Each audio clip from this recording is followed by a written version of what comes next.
Now at 10:30, Washington remains under a state of emergency as rivers across the region have hit major flood stage. We've seen communities swamped with rising waters up and down Puget Sound, with some of the worst flooding in Whatcom County in the city of Sumas and Snohomish County in the city of Sultan. Right now, though, the big concern is the Skagit River. It reached record levels tonight and will keep rising into the early morning hours.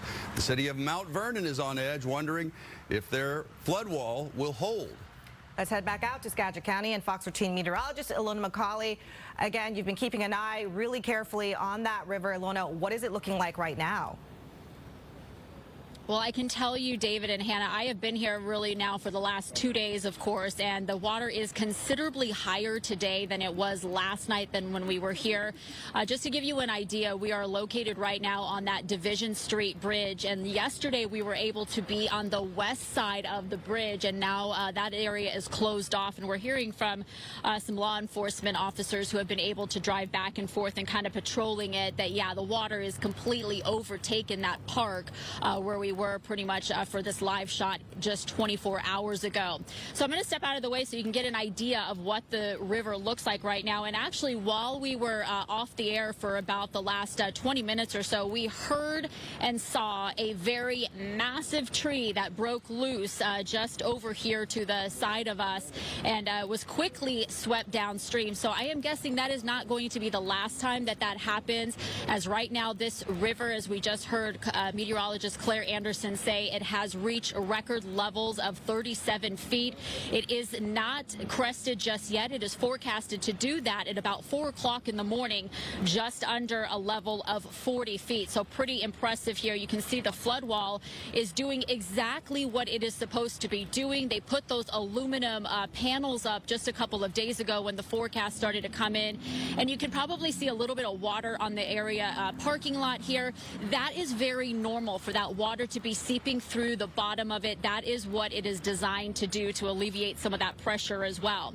All right, we have some video that we shot earlier today, and then you could actually see some of the crews that were going around and making sure that that flood wall was holding up, and a lot of folks we're seeing closing down those roads in and around parts of Mount Vernon, as well as we took a drive into Burlington, and it looks equally as very quiet there. So a lot of roads are closed in and around parts of the Skagit River, and businesses, major businesses, have empty parking lots, sandbags even blocking the doors there to reinforce and make sure that the water doesn't come in.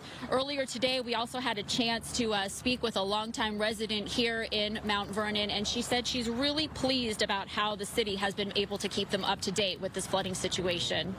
I feel like the city of Mount Vernon, they've done a really good job updating road closures, landslides, all kinds of those things. If you go into the city of Mount Vernon, they've constantly been keeping the road closures and things updated, so greatly appreciated there for sure.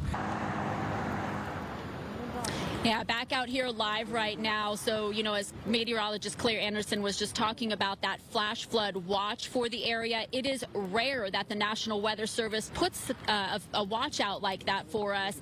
The reason that they did that is that the water is expected to get to a level where it is going to possibly overtake some of those dikes around the edge of the Skagit River.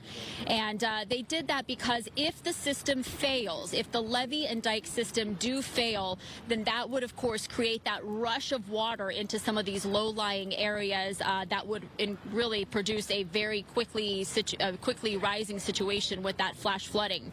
So we're going to continue to monitor it. Meteorologist Claire Anderson and I have been watching it for days now and looking at those water levels, and additional rain chances may be coming down later next week. So we'll have, of course, more on that coming up. Until then, reporting live in Mount Vernon, I'm meteorologist Ilona McCauley.